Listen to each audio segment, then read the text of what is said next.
I own an individual stock and it's down 90%. But wait, it just doubled. Oh, I've made all my money back, right? Hey, I'm Kaleb Paddock, the founder of 10 Talents Financial Planning, and there are a lot of stocks that have been beaten down 90% or close to 90%. That's right, 90%, 90%. And some of these names you're familiar with. Peloton, Zoom almost got there. They were in the low to mid 80s.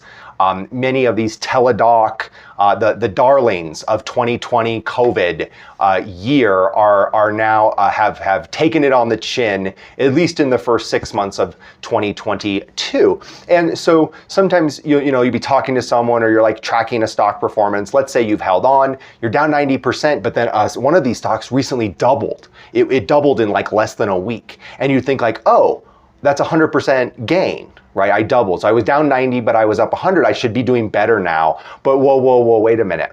If you were at $100 in your position and you dropped to 10, you actually need a 900% gain. Okay, let me say that again. If you were at 100 and you went down to 10, 90% drop to go from 10 back up to 100, that would be 10x or 90 over 10, 900%, you would need a 900% gain just to break even.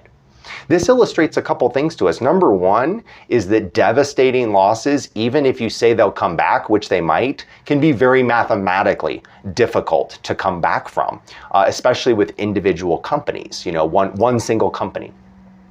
So the second thing is that even a 100% gain from that bottom, you'd go from 10 to 20. You're still down 80% overall, even if you just doubled.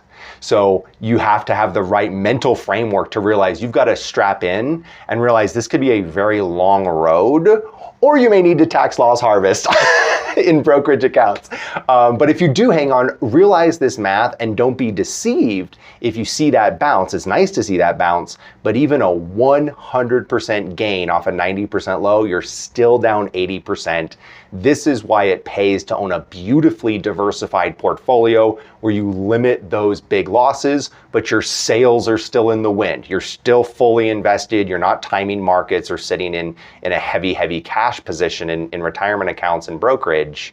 You are beautifully diversified for the purpose of avoiding these wipeout type of losses, which are just very mathematically hard to recover from.